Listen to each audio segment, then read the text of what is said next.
Bonjour tout le monde et bienvenue sur Alpha. Alors pour une nouvelle fonctionnalité toujours par rapport au Path Control, donc là on va parler des offset lists. Alors les offset lists est une notion très simple. Donc le plan pour cette vidéo, on va commencer par comprendre cette notion ou bien cette fonctionnalité d'offset list. Après on va passer directement à la configuration. Alors donc la topologie, ça sera exactement la même qu'on a vu précédemment pour les PBR. Donc le but des offset list est de rajouter une valeur à la métrique d'une route. D'accord? Offset signifie décalage.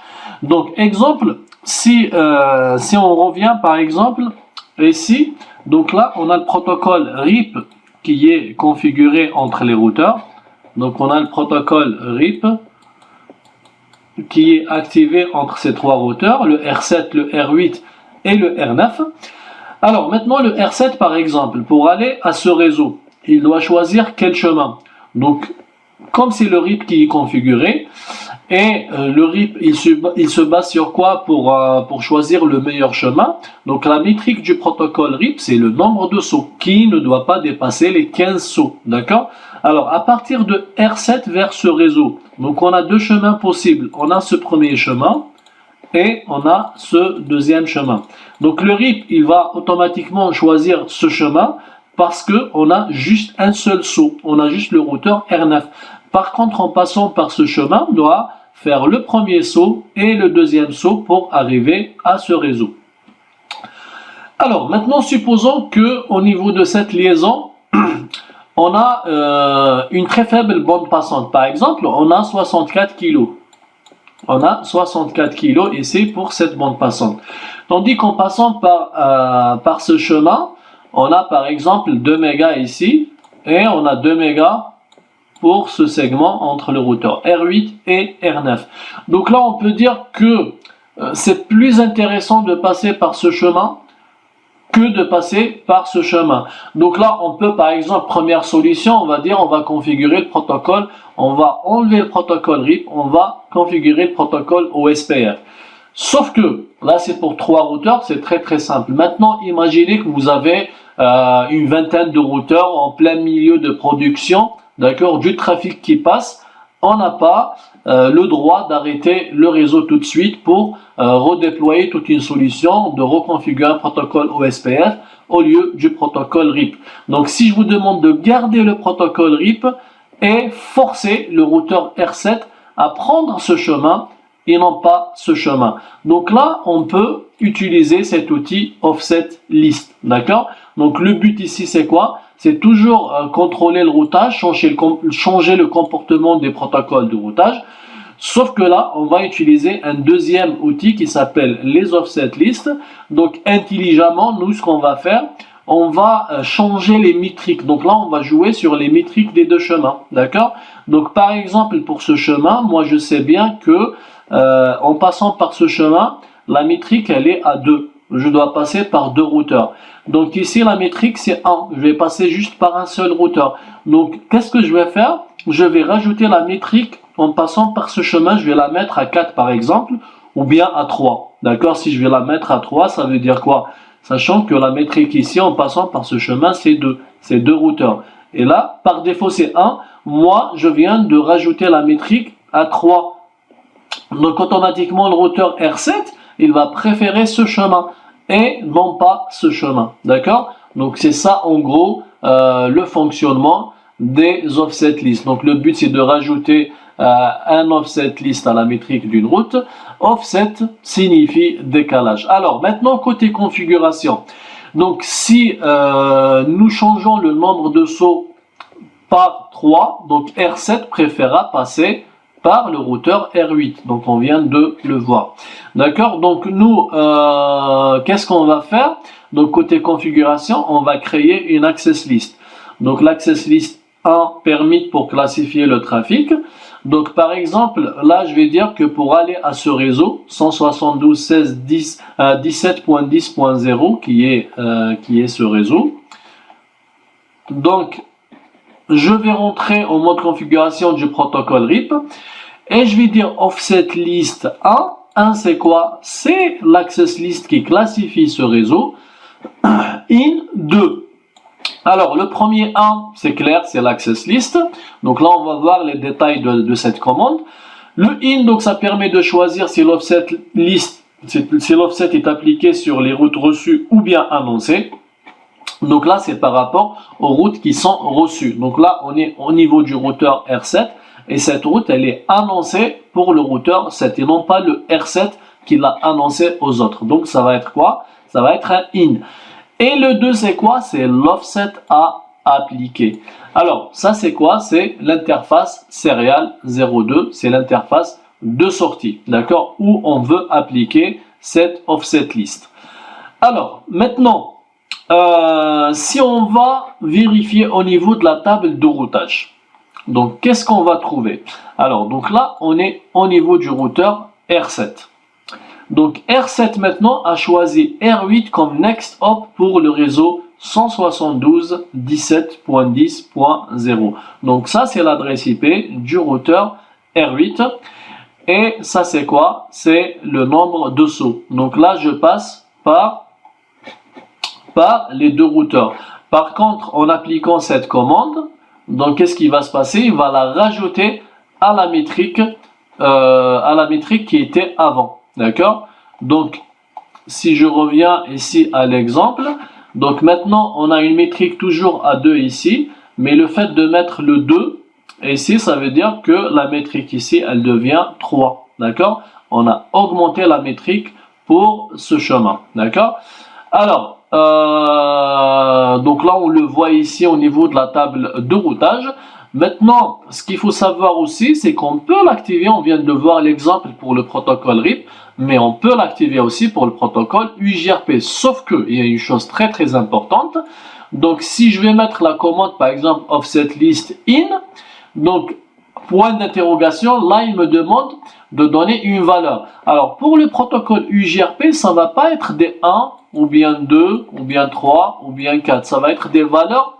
Donc genre par exemple 200 748. Donc là c'est des valeurs, c'est pas comme le protocole RIP. Donc là c'est pour vous dire il faut s'adapter par rapport au protocole où vous voulez activer l'offset list, d'accord? Donc là par exemple le protocole RIP ça va être des valeurs 1, 2, 3 qui ne va pas dépasser les 15, d'accord?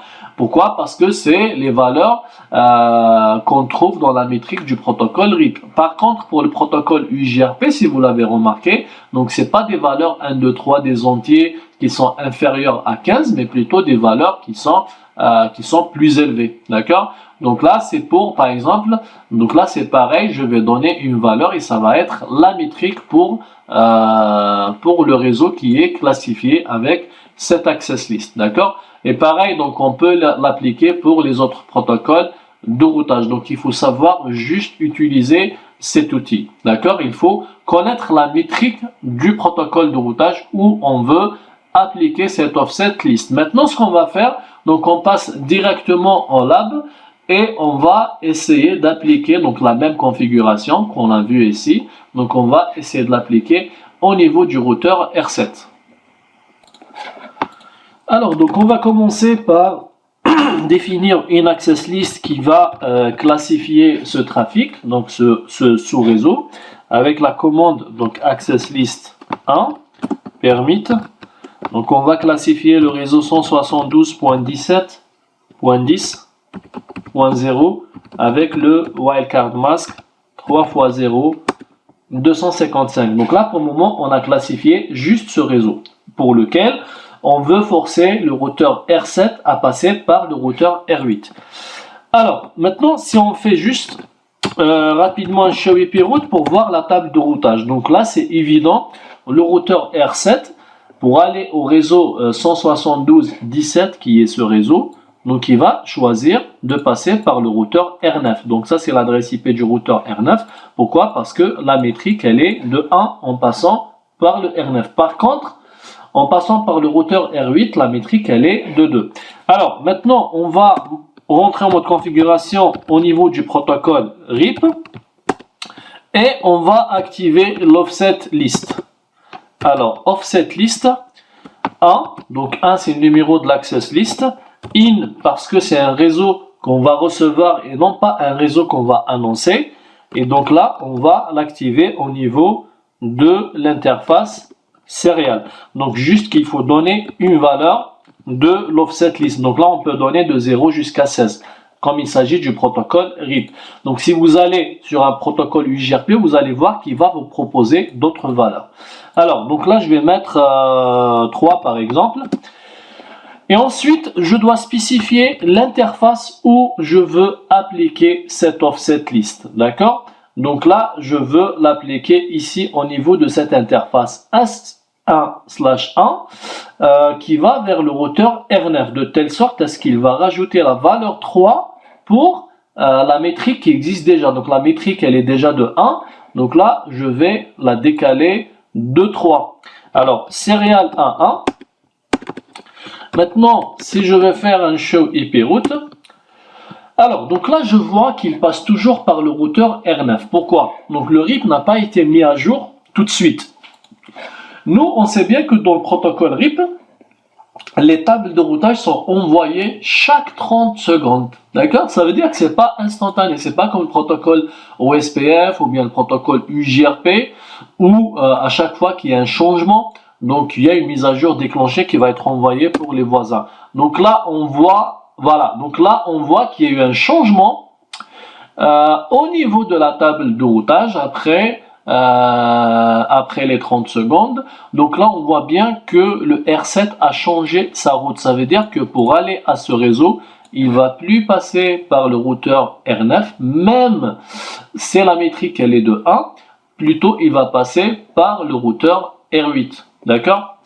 Donc il va passer par le routeur R8, ensuite il va au routeur R9. Donc là, c'est l'adresse IP du routeur R8 avec la métrique toujours A2. Pourquoi? Parce qu'on a augmenté la métrique ici. Même si réellement la métrique elle est de 1, nous en tapant cette commande, donc qu'est-ce qui s'est passé? Le routeur R7 a rajouté la valeur 3 à la métrique déjà existante de 1. Ça veut dire que la métrique maintenant, pour aller du routeur R7 vers R8, pour aller à ce réseau, donc la métrique elle est de 4. Alors ça c'est valable uniquement pour ce réseau, d'accord? Par contre pour ce réseau, donc on le voit ici dans la table de routage, donc par exemple pour ce réseau, on a le même nombre de sauts, donc il a gardé cette information. Pourquoi? Parce que si vous vous rappelez, donc on a utilisé InAccessList pour classifier juste ce réseau, ça veut dire l'offset list, elle s'applique uniquement à ce réseau. Donc dernier test qu'on peut faire, on peut prendre par exemple le routeur R1, on fait un trace route vers ce réseau. Donc avant, on a vu qu'il passait par R7, R8, R7, il va directement R9. Maintenant, si on va prendre le routeur R1 et on va faire un trace route vers le 172.17.10.1. Donc là, on voit bien qu'il passe par le routeur R3, R5, R6, R7, ensuite R8 et R9 pour arriver à ce réseau. D'accord? Donc là, on voit bien que l'offset a été bien appliqué au niveau du routeur 7. Voilà, donc on arrive à la fin de cette fonctionnalité offset list qui nous permet de contrôler encore une fois le routage. Donc avec les deux autres fonctionnalités, les PBR et les IP SLA. Donc voilà, j'espère que ça a été clair pour vous et je vous donne rendez-vous pour la prochaine vidéo.